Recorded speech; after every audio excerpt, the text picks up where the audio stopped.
¿Cuál es tu experiencia con un psicópata o persona mentalmente cuestionable? Una vez salí en una cita y ella mencionó casualmente cómo mató al hámster de su hermano con perfume cuando era niña porque estaba enojada con él, como si fuera una pequeña historia curiosa para reírse. No hace falta decir que en ese momento empecé a buscar una estrategia de salida. Durante todo mi tiempo como profesor solamente he tenido miedo de un estudiante. Esto ocurrió cuando yo era apenas un profesor suplente, es decir, no tenía una plaza fija ni un horario establecido. El alumno en cuestión era sin duda bastante conocido en la escuela. Yo enseñaba en una escuela privada, donde la mayoría de alumnos eran si no revoltosos, caprichosos y mimados, pero en general, mis alumnos eran tranquilos. No eran los mejores en todas las asignaturas, pero si los tratabas a su nivel, normalmente todo estaba bien. La excepción era al que llamaré Andy. Andy estaba en su tercer año de secundaria cuando lo conocí, pero en ese momento no era uno de mis alumnos, aunque sí escuché mucho sobre él. De alguna manera, su madre había manipulado el papeleo y el sistema educativo lo suficiente como para que este chico fuera intocable. Todo estaba técnicamente cubierto bajo una lista interminable de papeleo, tanto que este chico literalmente empujó a una maestra embarazada de 8 meses y volvió 2 semanas después. Podía literalmente golpear a un estudiante en la cara y estar de regreso 2 días después. El primer descubrimiento aterrador para mí fue que su madre era muy vocal sobre no quererlo en casa porque le tenía miedo. Y realmente no la culpo. Andy, apenas siendo un niño pequeño, intentó asesinar a su familia incendiando su casa, específicamente intentando matar a su hermano pegándolo con cinta adhesiva a su cama mientras dormía. Su hermano sobrevivió pero sufrió quemaduras horribles, pero, de alguna manera, eso no le impidió apoyar a su casi asesino hermano. Andy era realmente aterrador y además también medía aproximadamente 1.60 metros, mientras que su hermano, que parecía sacado de una película de terror, medía casi 1.80 metros y era mucho más fuerte físicamente. Finalmente tuve la ocasión de enseñar a Andy en su primer año de preparatoria. Tenía aproximadamente 10 créditos, todos basados en educación física, y estaba muy lejos de llegar a ser, aunque fuera, alguien promedio en tanto a calificaciones. Mi primera impresión fue que este era el único chico que había conocido que simplemente no tenía nada detrás de sus ojos. Era imposible saber qué podría estar pensando. Un día de las primeras semanas del semestre, Andy no estuvo presente, lo cual, francamente, era raro. A decir verdad, tenía un buen historial de asistencias casi todo el tiempo en el pasado. Al día siguiente, descubrimos por qué no estaba allí. Andy le había quitado la vida a un chico. Resulta que había tenido un altercado en un centro comercial del pueblo, lo que eventualmente llevó a una pelea y después a, bueno, ya se imaginarán. Le dieron de 25 años a cadena perpetua. Soy maestra de jardín de niños y lo he sido durante años. Y en una ocasión tuve a ese niño, nada detrás de los ojos. Realmente disfruta ver a las personas sufrir. Era como un cáncer en el salón de clases. No le gustaba obedecer y solo podías llegar a verlo feliz, por así decirlo, cuando había situaciones en las que pudiera presenciar cómo otros niños sufrían emocionalmente. Varias veces a la semana lograba que algún estudiante llorara por algo que él había provocado. Le encantaba hacer que los niños se volvieran unos contra otros, mentía a un niño sobre algo que otro niño hizo, y disfrutaba ver a los niños quedarse solos, tristes y excluidos. Sus padres también eran muy extraños. Adoptaron como a 6 niños de diferentes géneros y razas, pero todos tenían la misma edad. Luego, la madre hacía referencia a ellos como si fueran gemelos cuando obviamente no lo eran. Le dije a mi compañera maestra que, si tuviera que adivinar qué niño en toda mi historia de enseñanza terminaría apareciendo en la televisión por una razón, digamos, no tan positiva, definitivamente sería este niño. Olvidé mencionar que, en nuestra fiesta navideña en clase, le arrojó una taza llena de chocolate caliente hirviendo al pecho de mi compañera. El líquido salpicó y quemó a los niños que estaban alrededor, y le provocó a mi compañera una quemadura muy grave. Cuando le pregunté qué estaba pensando, dijo, ya había terminado con eso. Espero que no termine cometiendo algún crimen grave en el futuro, pero totalmente podría imaginarlo. Un niño con el que fui a la primaria me invitó a su casa después de la escuela un día. No mucha gente hablaba con él porque era una escuela privada y él solo era estudiante allí porque su papá era el jardinero. No me sentía realmente emocionado por ir, pero tampoco quería ser un grosero como todos los demás, así que dije que sí, pero que no podría quedarme mucho tiempo. Fuimos detrás de su casa y había varios hoyos de césped sin hierba. Me pareció un poco extraño y pensaba que tu padre no es jardinero o algo así, pero no quise ser grosero y lo dejé pasar. En algunos de ellos había un palo clavado en el medio, mientras que en otros había un tubo de plástico delgado sobresaliendo. Estaba muy emocionado mientras empezaba a cavar en uno de los lugares donde había una manguera asomando. Sacó un frasco con un pajarito muerto adentro. La manguera estaba conectada a un agujero en la tapa para dejar entrar aire. Luego me contó que le gustaba enterrar cosas vivas.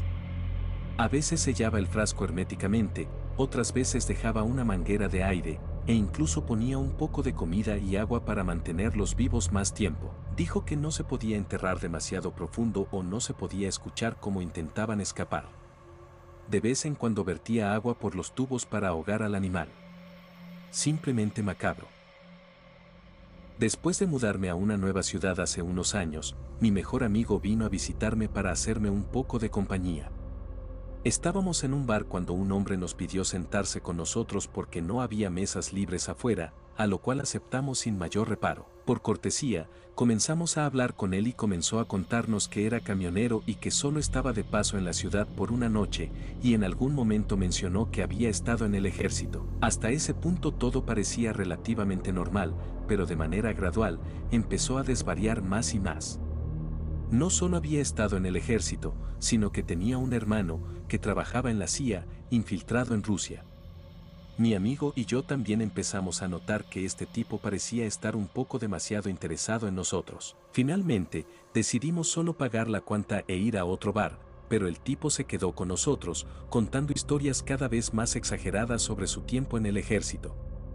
Eventualmente, confesó que no había ningún hermano. Él era el espía que había estado infiltrado en Rusia. Lo que me sorprendió fue cómo, a pesar de que sus historias se volvían más ridículas, su actitud seguía siendo extremadamente seria, aunque un poco exagerada. Y la intensidad con la que hablaba empezaba a ponerme la piel de gallina. No solo eso, sino que también empezó a provocar peleas con otras personas en el bar, siendo deliberadamente grosero y provocador.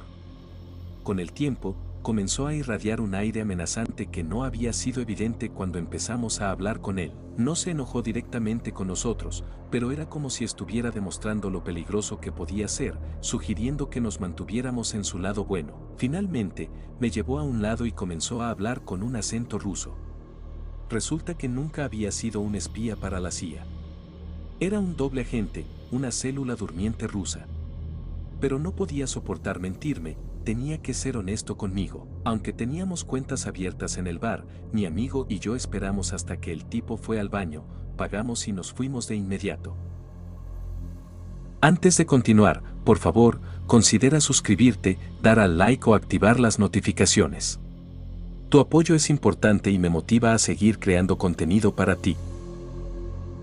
Estaba saliendo con un chico desde hacía unos meses y todo iba muy bien. Luego ambos tuvimos que mudarnos por trabajo más o menos al mismo tiempo.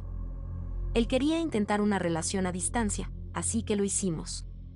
Nos llamábamos casi todos los días y veíamos películas juntos en nuestro tiempo libre. La diferencia de horarios lo complicaban un poco, pero no era tan malo. Un día, de la nada, me dice que quiere terminar conmigo.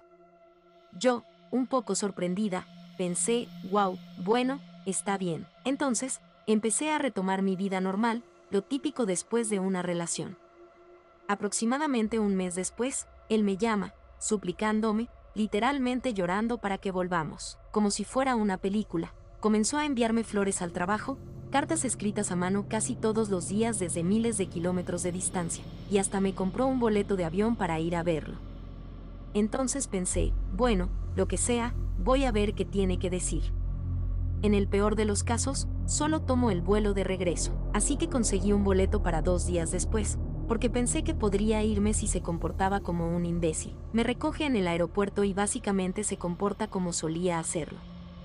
Me dice que me extrañó, que lo lamentó en cuanto pasó, que fue el mayor error de su vida. Entonces nos quedamos con su familia porque él me dice, oh, por favor, no te hospedes en un hotel, ya me siento lo suficientemente mal por todo este mes. Quédate con nosotros, y yo pensé, bueno, así podré ahorrarme el hospedaje, supongo. Todo va completamente bien los primeros días, y luego recibo una alerta en mi teléfono, una advertencia de huracán. y dice que mi vuelo se retrasa 4 días más. Pensé, bueno, ahí se fue mi semana de vacaciones.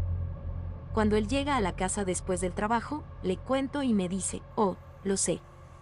Ya empezamos a cubrir las ventanas. Me asusté un poco, pero no tanto, porque supongo que es normal para huracanes grandes. Entonces, a la mañana siguiente, me sacude y me despierta para que vaya a la sala de estar. Yo pensé, entonces no tuve tiempo para pensar y decidí seguirle la corriente. Cuando lo hago, están él, sus 2 hermanos, su hermana, su mamá y su papá, personas que solo había conocido en esta ocasión, y él sostiene una carpeta. Me sientan y cada uno de ellos lee un pasaje de la carpeta sobre por qué no deberíamos estar juntos y por qué necesito seguir adelante. Y él, entonces, procede a terminar conmigo, por segunda ocasión, en la casa de sus padres, frente a sus hermanos, en medio de un apagón por el huracán. Y luego, por culpa del huracán, tuve que quedarme allí 4 días más con estos locos. Probablemente no sea la persona más psicópata que he conocido, pero sin duda era alguien cuyos pensamientos estaban de todo menos en orden. Nunca he conocido a nadie al pueda llamar en sí psicópata, pero alguien muy raro que conocí fue a mi primer compañero de cuarto. Para hacerlo corto, él orinaba en la ducha, es decir, es algo que todos hacen, pero para él la ducha era más bien su urinal y el retrete era solo para hacer el número 2. De esa manera ahorraba agua, o así lo decía él.